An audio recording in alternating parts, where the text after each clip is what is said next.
আমি এবং আমাদের মাননীয় স্বরাষ্ট্রমন্ত্রী এই সংসদে উপস্থাপন করেছিলেন যে আমরা একটি সংসদীয় বিশেষ কমিটি করতে চাই, যেটা সংবিধান সংশোধন সম্পর্কিত বিশেষ কমিটি আমাদের রুল 266 অনুসারে।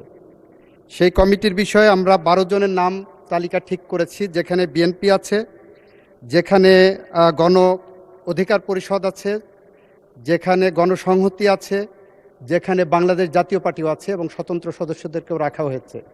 12 জনের একটি তালিকা আমরা করেছি।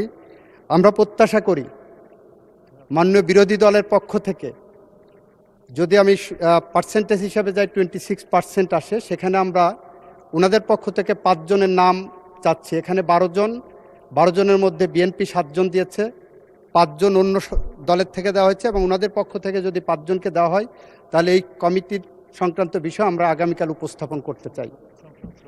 সংবিধান সংশোধন সম্পর্কিত বিশেষ কমিটি গঠন করার জন্য আগামীকাল আমরা চাই ওনাদের পক্ষ থেকে যদি 5 জনের নাম কালকে দেন, তাহলে আমরা এই কমিটি গঠন করে আমরা সংবিধান সংশোধন এবং জুলাই সনদকে সামনে রেখে সামনের দিকে এগিয়ে যেতে চাই। মাননীয় স্পিকার, আপনাকে ধন্যবাদ। মাননীয় স্পিকার, মাননীয় বিরোধী দলের নেতা আইনমন্ত্রী যে কথাটা বললেন, দয়া করে যদি আপনি আপনাদের 5 জনের তালিকাটা দেন, তাহলে হয়তো কমিটি গঠন প্রক্রিয়াটা এগিয়ে যাবে।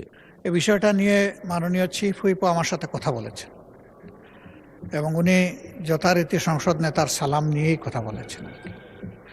তো আমি ওনাকে বলেছি যে এই বিষয়টা আমাদের মাঝে একটু আলোচনার বিষয় আছে, কারণ এখানে কনসেপচুয়াল ডিফারেন্স আছে আমাদের। তো আমরা আলোচনা করে জানাবো। এটা আজকেই হয়ে যাবে বোধহয়, এটা হবে না আর কি। এই সেশনটা আমরা এটা মত দিতে পারবো না, কারণ আমরা চেয়েছি রিফর্ম, আর এখানে হচ্ছে আপনার অ্যামেন্ডমেন্ট। এই জায়গাটায় আগেও আমাদের ডিফারেন্স ছিল, এখনও এটা আছে।